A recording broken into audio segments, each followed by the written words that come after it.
ಮೈಸೂರು ನಗರದ ಒಂದು ಮಧ್ಯಮ ವರ್ಗದ ಕುಟುಂಬದಲ್ಲಿ ರಾಹುಲ್ ಎಂಬ 10ನೇ ತರಗತಿಯ ವಿದ್ಯಾರ್ಥಿ ಇದ್ದ. ಅವನು ತುಂಬ ಬುದ್ಧಿವಂತನು.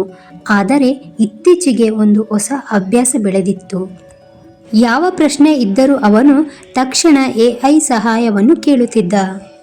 ಗಣಿತ ಸಮಸ್ಯೆ, ವಿಜ್ಞಾನ ಪ್ರಾಜೆಕ್ಟ್, ಕನ್ನಡ ಪ್ರಬಂಧ ಎಲ್ಲಕ್ಕೂ ಅವನು AI ಮೇಲೆಯೇ ಅವಲಂಬಿತನಾಗಿದ್ದ. ಒಂದು ದಿನ ಅವನ ಅಪ್ಪ ಕೇಳಿದರು, ರಾಹುಲ್, ನೀನೇ ಎಲ್ಲವನ್ನು ಯೋಚಿಸಿ ನೋಡಿದ್ದೀಯಾ?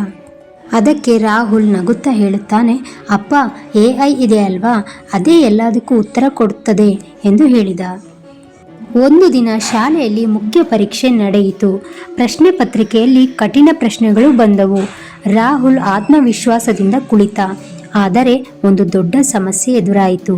ಪರೀಕ್ಷಾ ಹಾಲ್ನಲ್ಲಿ ಮೊಬೈಲ್ ಅನುಮತಿ ಇರಲಿಲ್ಲ. ಅವನು ಯೋಚಿಸಲು ಪ್ರಯತ್ನಿಸಿದ, ಆದರೆ ತಾನೇ ಯೋಚಿಸುವ ಅಭ್ಯಾಸ ಅವನಿಗೆ ಕಡಿಮೆಯಾಗಿತ್ತು. ಕೈಗಳು ನಡುಗುತ್ತಿದ್ದವು. ಪ್ರಶ್ನೆಗಳಿಗೆ ಸರಿಯಾಗಿ ಉತ್ತರಿಸಲು ಕಷ್ಟವಾಯಿತು.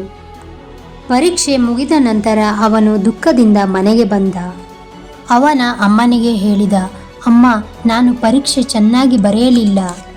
ಅವನ ಅಮ್ಮ ಹೇಳಿದರು, ತಂತ್ರಜ್ಞಾನ ಒಳ್ಳೆಯದು, ಆದರೆ ಅದು ನಮ್ಮ ಮೆದುಳಿಗೆ ಬದಲಾವಣೆ ಆಗಬಾರದು.